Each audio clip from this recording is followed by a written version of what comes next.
Pessoal, boa tarde. Como é que os senhores estão aí? Confinados? Tudo bem? Então hoje, nesse exato momento, nós vamos iniciar o estudo dos princípios implícitos da administração pública.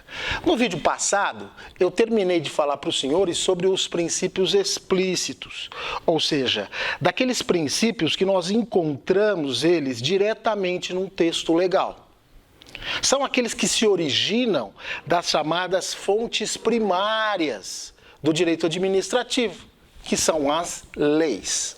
Falamos para os senhores de princípio da legalidade, princípio da impessoalidade, princípio da moralidade, princípio da publicidade e o princípio da eficiência. Hoje, senhores, nós vamos adentrar ao estudo dos princípios implícitos da administração pública. E o que seriam esses princípios implícitos, senhores? Eles são aqueles princípios que são criados através da doutrina e da jurisprudência. Portanto, são aqueles princípios que vêm ao ordenamento jurídico nacional através das fontes secundárias do direito administrativo. E quais são esses princípios, senhores? Esses princípios implícitos, se nós pegarmos os livros de direito administrativo, nós vamos ver que cada um deles faz referência a uma gama extensa desses princípios. Só que ocorre o seguinte questão: nós não temos tempo hábil para estudar a todos eles. Nós só vamos estudar, senhores, aqueles princípios que eu reputo mais importantes do direito administrativo nessa seara dos implícitos, que são 3 deles. O primeiro deles é o princípio da motivação, o princípio da autotutela, bem como o princípio da razoabilidade ou o princípio da proporcionalidade. Para não deixá-los hoje muito estressados, eu vou tratar apenas de 2 princípios implícitos. Aí na aula passada, na aula que vier, eu vou falar para os senhores dos princípios, do princípio implícito da razoabilidade ou da proporcionalidade. Então fiquem tranquilos, certo? Primeiro deles que nós vamos estudar é o famoso, senhores, princípio da motivação. E o que significa este princípio da motivação? Como é que você definiria para mim, professor? O princípio da motivação, ele diz o seguinte: toda vez que a administração pública ela tiver que tomar uma decisão, e esta decisão, de uma certa forma, ela reverberar num direito ou no interesse de um particular, ela vai ter que demonstrar os fundamentos fáticos e jurídicos do porquê que ela está realizando aquilo. Então, senhores, trocando em miúdos, motivar é demonstrar o porquê. Por que eu estou fazendo isso? Demonstrar faticamente e juridicamente essa situação. Ah, me dá um exemplo então, professor, que eu não estou entendendo. Então vamos lá. Suponhamos que você abra um estabelecimento comercial, um restaurante. E você faz aquilo tudo bonito, aquela entrada bonita, garçons bem vestidos, uma música incidental para poder ajudar ao cliente ficar mais à vontade. Olha que bonito o seu empreendimento, o seu restaurante. Só que para isso, senhores, para que ele possa funcionar, você, de hora em hora, você passa pela fiscalização sanitária. Eles precisam ver se você está funcionando de acordo com as normas de saúde e higiene pública. Então vamos falar da seguinte situação hipotética. Está lá o seu empreendimento funcionando, tudo limpinho, tudo bonito. E aí o que acontece, senhores? Chega o fiscal sanitário para ver se você está exercendo as suas atividades em conformidade com o que diz as normas municipais. E ele chega lá, bonito, arrumado, e se depara com o seu restaurante na fachada e na superfície. Ele fica maravilhado, todo limpo, uma estética impecável, uma música incidental agradabilíssima para você levar a sua amante ou a sua esposa. E aí você olha naquilo, você fica maravilhado. Fala, nossa, esse cara tá indo bem, hein? E você chega para o dono do estabelecimento e fala, olha, eu preciso entrar na sua cozinha para ver como é que estão as coisas lá dentro. E aí você entra no backstage, lá atrás, para ver como é que estão as coisas lá dentro. E você entra. E você se depara, senhores, com uma cena apocalíptica, dantesca. Mas em que sentido, professor? Você vai chegar lá e vai ver baratas voando. Você vai ver alguns ratos passando, comida jogada. Você vai ver aqueles cozinheiros sem luvas, tudo jogado. O que você vai fazer? Você vai se assustar. Meu Deus, o que é isto? Você vai chamar os proprietários e vai falar, olha meu filho, isso aqui está em desconformidade com o que diz as normas sanitárias. Eu vou suspender, ainda que provisoriamente, a sua licença. E vou tascar uma multa para os senhores. Para isso ele tem que fazer o que, senhores? Ele tem que motivar. Então ele vai fazer o seguinte, ele vai descrever pormenorizadamente aquilo que ele presenciou. Os ratos, as baratas, parte estragada da comida. Isso é o fundamento fático. É a descrição das circunstâncias a qual ele está se deparando ali naquele momento. E embaixo disso, senhores, ele vai fazer a fundamentação jurídica, onde ele vai fazer o seguinte, de acordo com a lei tal, promulgada no dia tal, toda vez que um agente sanitário se deparar com uma situação onde a higiene é precária, ou então quando as normas estão em desconformidade com o que diz a lei municipal, aplica-se multa de 500 salários mínimos, além de haver a possibilidade de suspender, ainda que temporariamente, aquela licença. Entendeu? Então motivar é isso, senhores, demonstrar a situação fática que ele se deparou. E em razão disso o que, senhores? Aplicar a sanção disposta na lei municipal. Deu para os senhores entenderem? Vou dar um outro exemplo para ficar fácil. De repente você iniciou uma construção na sua casa. Está erguendo todas as paredes. Só que chega no meio do caminho, o que acontece? O seu dinheiro acaba. Você tem uma queda econômica e você tem que morar num bairro afastado e aquela mansão, aquele solar que você estava criando para você e sua esposa, ele fica parado lá. Ele fica uns 5, 6 anos e você não aparece lá porque você está traumatizado. Era um sonho seu, certo? E ela fica lá. E o tempo vai passando e aquilo vai degradando. E aquilo começa a cair um tijolo aqui, um tijolo acolá. E ela começa a bambear. E acontece o seguinte, senhores. Um dos vizinhos denunciam esta situação. E quem que eles mandam lá? Eles vão mandar uma pessoa que trabalha no setor de fiscalização de obras. E geralmente esse fiscalizador de obras, senhores, ele é um engenheiro civil.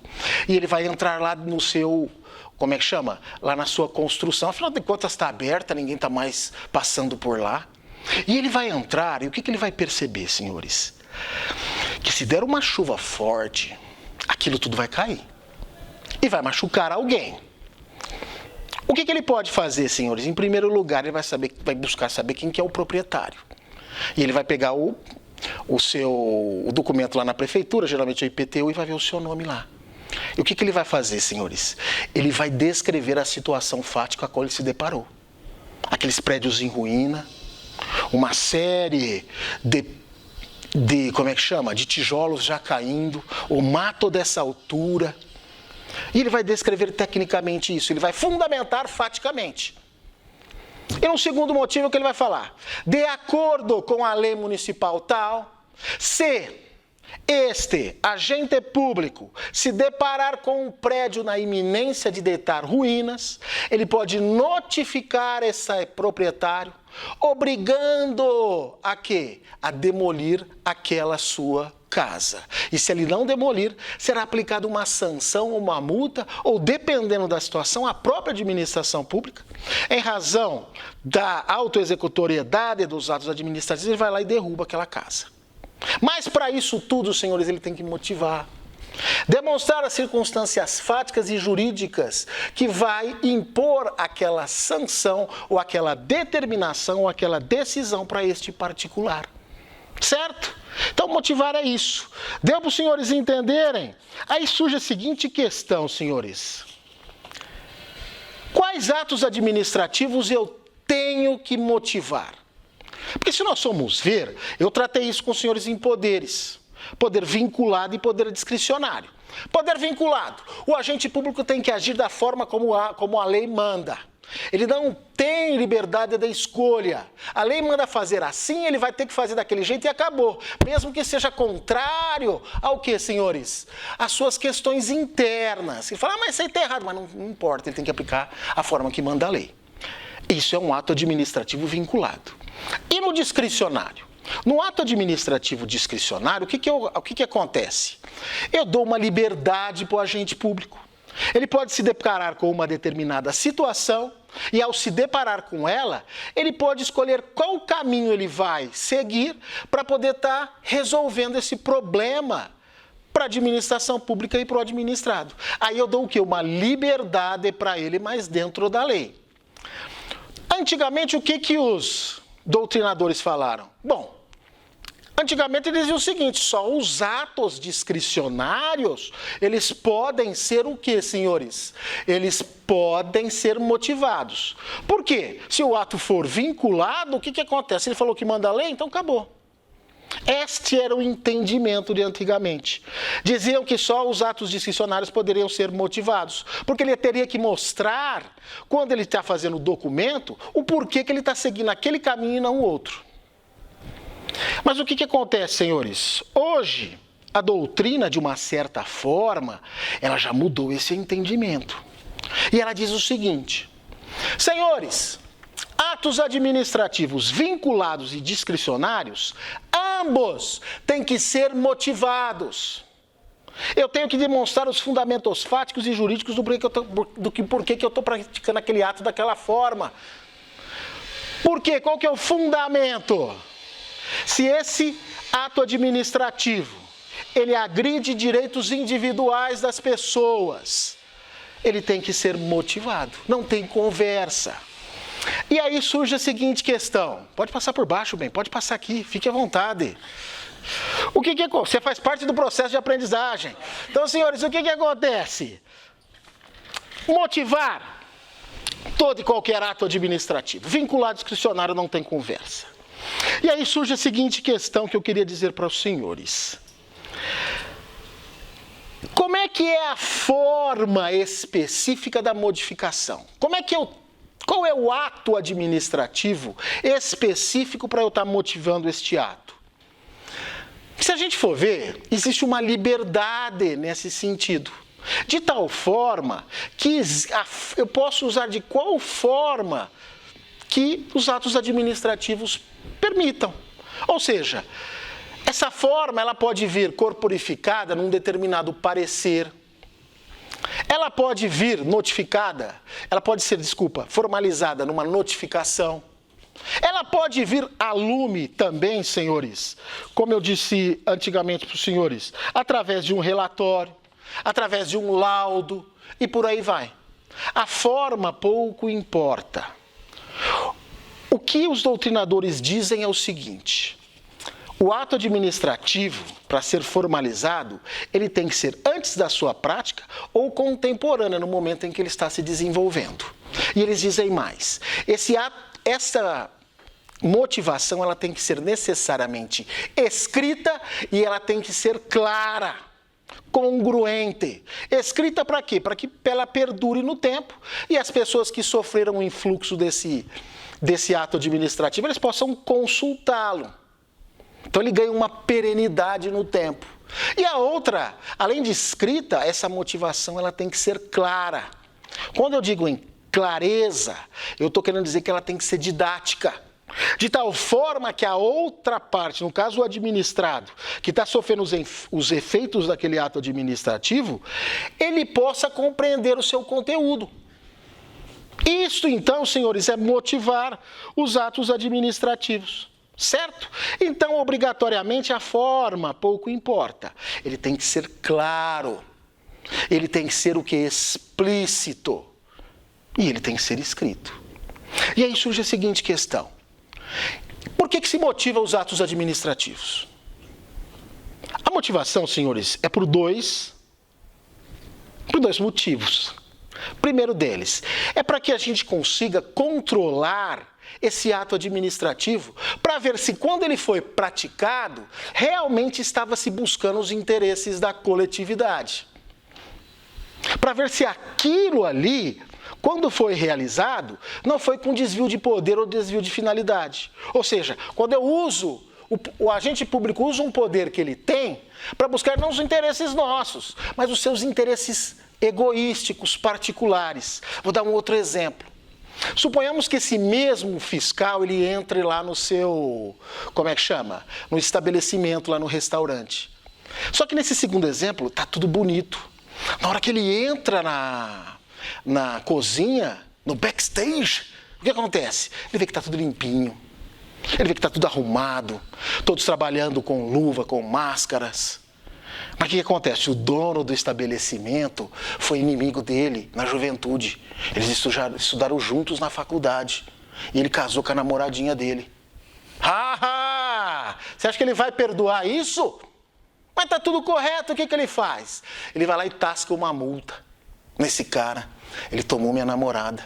Eu tive que fazer análise por causa disso. E agora ele vai pagar todas as minhas análises. Vai lá e mete o quê, senhores? Tasca uma multa para ele. E aí que entra o segundo motivo. É que aí eu vou permitir, senhores, a aplicação daquele princípio de garantia fundamental que é chamado contraditório e ampla defesa. Porque com base nesta fundamentação, o dono desse estabelecimento ele vai poder se defender. Então, ele vai falar, não, está tudo correto. Olha aqui as fotos que eu tirei quando o dia que ele estava aqui para não ter problema. Porque eu sabia que ele vinha aqui. Ele nunca engoliu o fato de eu ter casado com a namorada dele. Vai lá e junta.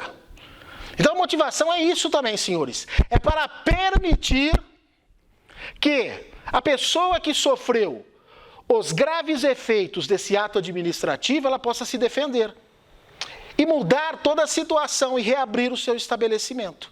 E para isso existe o que, senhores? Esse princípio do contraditório e da ampla defesa. Então, resumindo essa motivação, ele vai permitir para você o que, senhores? O controle desse ato administrativo por parte de todos os administrados e permitir o exercício da ampla defesa e do contraditório desse particular que sofreu os efeitos desse ato administrativo. Tranquilo até aqui? Agora nós vamos falar do último princípio implícito, senhores, que é o famoso princípio da autotutela. O que significa o princípio da autotutela? Nós vamos ver que a própria administração pública, o próprio agente público, ou seu superior hierárquico, ele tem a possibilidade de anular os atos que ele pratica, ou revogar aqueles atos administrativos que, quando praticados, eles foram feitos em conformidade com a lei. Só que, no momento posterior, acontece alguma circunstância e ele opta por não fazer mais aquele ato. Ele vai lá e revoga. Senhores, então, só para diferenciar, na anulação do ato, o que acontece? O ato ele é praticado em desconformidade com a lei. Então, ele é ilegal. Então, o que acontece? De repente, uma autoridade superior toma contato com esse ato e fala, opa, isso aqui foi praticado em desconformidade com a lei. Ele vai lá e anula o ato administrativo. Na revogação, o que acontece? O ato ele é praticado em conformidade com a lei. Todavia, o que acontece, meus amigos? O ato é praticado, o procedimento anda, mas chega num determinado momento, lá para frente, ele diz o seguinte: quer saber de uma coisa? Eu vou revogar esse ato porque eu acho que ele não vai atender, nestas circunstâncias que nós estamos vivendo, os interesses da comunidade. E por que se permite, senhores, aos agentes públicos revogar ou anular os próprios atos que ela pratica? Nós vamos ver o seguinte: o Estado, ele traz para si uma série de atividades, seja no campo da segurança pública, na questão envolvendo higiene pública, na questão envolvendo a moral e os bons costumes, questão envolvendo o consumidor, defesa do direito das crianças e dos idosos, e por aí vai. Então o Estado ele traz para si uma gama de atividades para ele estar se imiscuindo, para ele estar trabalhando. Então o que acontece? Pode acontecer dele fazer algo errado, o Estado também não é perfeito. Então ele pode pôr a mão na consciência e falar: poxa, estou fazendo errado. Então eu vou anular isso e eu vou revogar isso que eu fiz. Olha que interessante. É como se o Estado colocasse a mão na palmatória e dissesse: eu errei. E quando ele faz isso também, ele está prestando contas para a população das coisas que eles fazem. Olha que interessante. E isso, e onde que está, senhores, esta possibilidade desta autotutela dos seus próprios atos pela administração pública? Ela está, senhores, em duas súmulas que foram editadas pelo Supremo Tribunal Federal, e eu vou pedir para vocês lerem no momento oportuno, que é a súmula 346 e a súmula 473. E o que ele diz em regra? Ele diz o seguinte: que a administração pública pode revogar os atos por ela praticados, se perceber que eles são inconvenientes ou inoportunos, ou anular aqueles que foram praticados em contrariedade com a lei, sem a necessidade de pedir uma autorização judicial para tanto. Um exemplo para os senhores. Vamos falar de uma anulação. Procedimento administrativo, denominado licitação. É feita a licitação, a empresa vence e contrata com a... Não contrata não, deixa eu falar. Ela vai sendo feita por 3 pessoas, que é a comissão de licitação. Só que existem algumas pessoas nessa comissão de licitação que estão ajudando uma determinada empresa, um determinado fulano. Então o que eles fazem? Eles direcionam aquela licitação para aquele fulano ganhar. Certo? Alijando os demais. Exige, por exemplo, que se junte determinados documentos, ou então que coloque na cesta básica apenas determinados produtos que você sabe que só um fulano tem acesso a isso. E essa empresa está caminhando e ela está ganhando a licitação. E aí ela sai das mãos dessa comissão de licitação e vai para a autoridade superior. Essa autoridade superior, em contato com esta ilegalidade, o que ela faz? Na hora que ela olha, ela vai falar: estava ajudando para um determinado fulano vencer. E o que essa autoridade superior faz? Ela vai lá, senhores, e anula esse procedimento licitatório. Em razão do quê? Deste princípio da autotutela dos atos administrativos, que é uma emanação de outro princípio que nós estudamos também, princípio da supremacia do interesse público sobre o privado. Entenderam? Ele achou a ilegalidade. A contrariedade é um princípio importante, que é o da isonomia das partes na realização do contrato. Então me dá um exemplo agora também de revogação do ato administrativo, professor. Pois não, vamos falar para os senhores.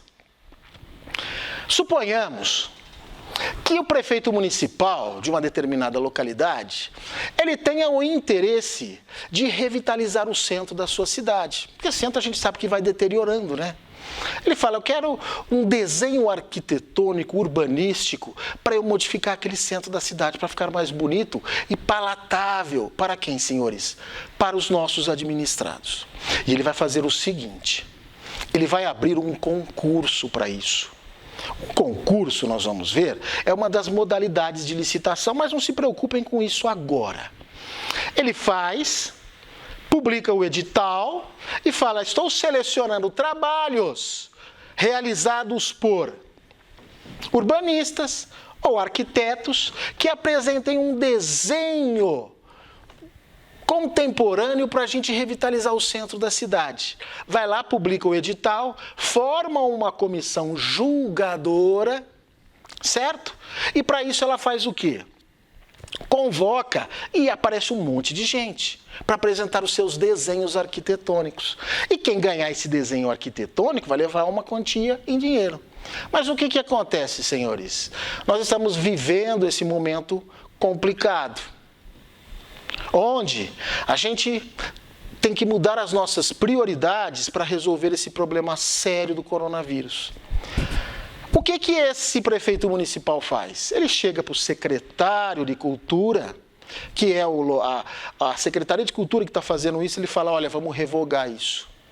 Porque senão o que acontece, senhores? Eu corro o risco de ser morto pelos munícipes. Já pensou? Todo mundo aí se escondendo dentro de casa e eu fazendo concurso para revitalizar o centro da cidade.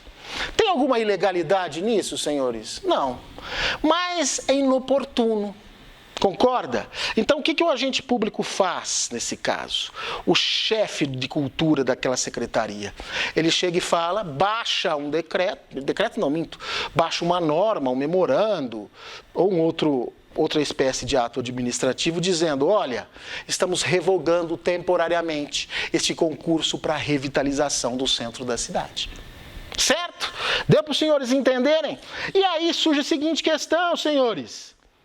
Esta revogação, ela pode ser feita por quem? Ou essa anulação, em razão desse princípio da autotutela.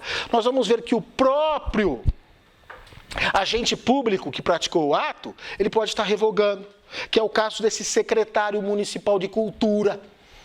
Ele vai lá e fala, baixa essa portaria e fala, estou revogando, acabou. Ou então uma autoridade é superior àquele que praticou o ato ilegal. Como falei na autoridade superior, em razão do que, senhores? Daquelas três pessoas que compunham aquele procedimento da licitação que direcionaram a licitação para um determinado fulano. Ele, no caso essa autoridade superior, ele vai lá e anula o ato administrativo. Deu para os senhores entenderem? Então para fechar aqui na nossa matéria, nesta matéria, então, a anulação e a revogação é o famoso princípio da autotutela, que a própria administração ela vai anular os seus atos ilegais ou revogar aqueles inconvenientes e inoportunos, sem que haja necessidade de pedir uma autorização judicial para tanto. Deu para os senhores entenderem? Tranquilo? E para fechar, senhores, eu trago uma coisa interessante para os senhores, que não tem nada a ver com a nossa matéria. Eu estava pulsando nos meus discos hoje, e eu achei esse aqui, ó. Chama Merillion Fugazi. E aí eu estava vendo o significado da palavra fugazi. Sabe o que significa fugazi? Vocês lembram quando os Estados Unidos invadiram o Vietnã? Sim, eles invadiram o Vietnã nos anos 60. E sabe o que eles faziam? Eles simplesmente quiseram acabar com os vietnamitas. E sabe o que os vietnamitas faziam? Eles escreviam nas paredes, nas cidades, fugazi, que significa resista. Resista. E eles resistiram. E os americanos colocaram o rabo no meio das pernas e foram embora dos Estados Unidos. Por que eu estou falando isso para os senhores? Eu estou falando desse coronavírus. Não precisa escrever na parede da sua casa, escreva na sua alma, no seu coração, fugazi, vou resistir e vou vencer. E esse vírus vai pôr o rabo no meio das pernas e vai sumir. Tá bom? Um abraço, tchau. Deu certo?